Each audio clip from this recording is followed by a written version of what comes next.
ఈరోజు ద్వారకా నగర్లో aim software training and development centre Seshagiri Rao అనే టెక్నోక్రాట్ ఓపెన్ చేయడం, దానికి నేను ముఖ్య అతిథిగా ఇచ్చేసి ప్రారంభోత్సవం చేయడం నాకు చాలా ఆనందంగా ఉంది.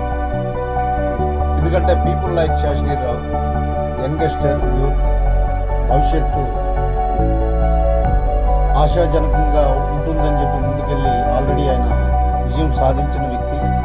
గాజువాకలో ఏఎం ఇన్స్టిట్యూట్ పెట్టడం, అక్కడ సుమారు 500 మంది స్టూడెంట్స్ ట్రైనింగ్ అండ్ డెవలప్మెంట్లో ఇన్వాల్వ్ అయ్యారు. అదే ఫెసిలిటీ సిటీలో మధ్య భాగంలో ద్వారకా నగర్లో పెట్టడం, ఇందులో నేను నాకు చూశాను. ఆర్టిఫిషియల్ ఇంటెలిజెన్స్ కూడా ట్రైనింగ్ ఇవ్వడం, అనేక సాఫ్ట్వేర్. ఇది ఒక రకంగా చెప్పాలి అంటే ఉత్తరాంధ్ర ప్రజలందరికీ కూడా ఇది ఆశాజనకంగా ఉంటుంది. ఈ ఎయిమ్ అనే కాన్సెప్ట్ 2008లో స్టార్ట్ చేసాం. అప్పుడు అయితే ఓపెన్ చేసాం. ఆ బ్రాంచ్ వచ్చేసరికి ఇప్పుడు చాలా సక్సెస్ఫుల్గా రన్ అవుతుంది. దాంట్లో కొత్త కొత్త టెక్నాలజీస్తో ఈజర్ మెకానికల్ కానీ సివిల్ కానీ అంటే ప్రతి ఒక్కరికి ఉపయోగపడే కోర్సెస్ అన్నీ కూడా అందులో మనం స్టార్ట్ చేసాం. ద్వారకా నగర్లో స్టార్ట్ చేయడం, అందరికీ అఫోర్డబుల్ ఫీజెస్లో అందరికీ అందుబాటులో ఉండాలి. అందరూ కూడా కంప్యూటర్ మీద అవగాహన తెచ్చుకోవాలి. ఇప్పుడు ఆర్టిఫిషియల్ ఇంటెలిజెన్స్ అనేది చాలా ముందుకు వెళ్తుంది. దీంట్లో డిజైనింగ్ వైపు and as well as cloud computing వైపు ఎవరికైతే ఎక్కువ వెళ్ళాలి అనుకుంటున్నారో వాళ్ళందరికీ ఎక్కువ జాబ్ ఆపర్చునిటీస్ అనేది మనం ప్రొవైడ్ చేస్తూ ఇక్కడ డెవలప్మెంట్ అనేది మెయిన్ కాన్సెప్ట్ పెట్టుకున్నాము. ట్రైనింగ్ కాకుండా ఆల్రెడీ సక్సెస్ అయ్యాం మన ప్లేస్మెంట్ రిలేటెడ్గా గాజువాకలో కూడా. మరి ప్రత్యేకంగా ఎయిమ్ సంస్థ గాజువాకలోనే ప్రారంభించడం జరిగింది. అది సక్సెస్ఫుల్గా రన్ అవుతుంది. దాన్ని దృష్టిలో పెంచుకొని ఈ ప్రాంతం అంతా కూడా ద్వారకా నగర్ అంతా కూడా కొద్దిగా టెక్నాలజీ పరంగా ఇదంతా డెవలప్ అయిన ఏరియా కాబట్టి ఇక్కడ 2-3 సంస్థలు ఉన్నాయి. ఇక్కడైతే ఇక్కడ ఎక్కువ ట్రైనింగ్ వస్తారని, నెక్స్ట్ ఏంటంటే సిటీకి దగ్గరలో ఉంటుందని, ఒకవైపు కాంప్లెక్స్, మరోవైపు రైల్వే స్టేషన్, రెండింటి మధ్యన ఉంటే దూర ప్రాంతాల నుంచి వచ్చే యువకులకు కానీ ఇతరత్ర వారికి కానీ రవాణా సదుపాయం అందుబాటులో ఉంటుందని అనేక అంశాలను పరిగణలో తీసుకొని మరి ఈ ప్రాంతంలో ఏర్పాటు చేయడం జరిగింది. ప్రత్యేకంగా కేంద్ర రాష్ట్ర ప్రభుత్వాల మీద ఆధారపడకుండా యువత సొంతంగా ఏదైనా సరే, ప్రత్యేకంగా ఇప్పుడు పరిశ్రమలకు శివశంకర్ గారి హయాంలోనే అనేక రాయితీలు ఇస్తున్నారు. ప్రత్యేకంగా సింగిల్ విండో పర్మిషన్స్ ఇస్తున్నారు.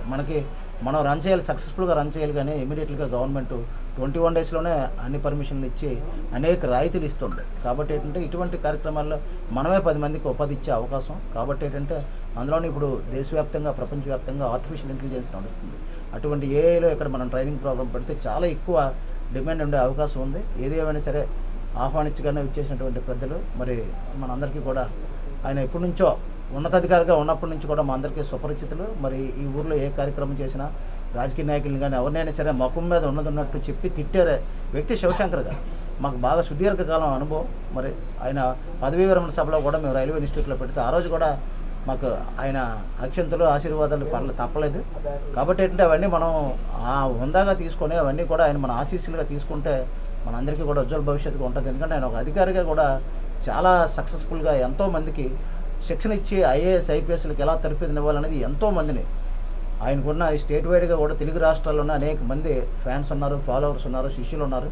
వారందరూ కూడా ఈరోజు అగ్రగామిగా ఉన్నతంగా ఉన్నారు. వాళ్ళందరికీ కూడా అలాగా శివశంకర్ గారు పరిచయం. తర్వాత అంత కీలకమైన ఉద్యోగం వదిలిపెట్టి జనసేన పార్టీలో ఫస్ట్ ఆయనే ఒక ఉన్నతాధికారిగా తన ఉద్యోగానికి, అంతటి విలువైన ఉద్యోగానికి ఆ రోజు అందరూ అన్నారు ఎంతటి కీలకమైన పోస్ట్ వదిలి శివశంకర్ గారు వెళ్ళిపోతున్నారని.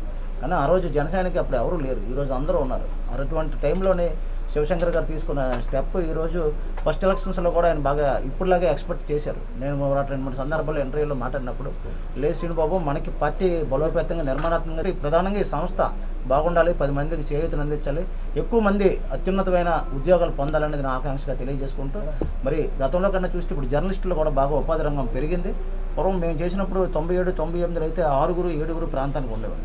ఇప్పుడు 100లో ఉన్నారు. ఓన్లీ వైజాగ్లోనే దాదాపు 1800 వరకు ఉన్నారు. మొత్తం వైజాగ్ డిస్ట్రిక్ట్ చూసుకుంటే ప్రతి ఒక్కరు కూడా ఉపాధి రంగంలో రాణించాలనేది లక్ష్యం. అందరినీ ప్రోత్సహించాలి. మరి శివశంకర్ గారికి ధన్యవాదాలు తెలియజేసుకుంటూ సెలవు తీసుకుంటాం.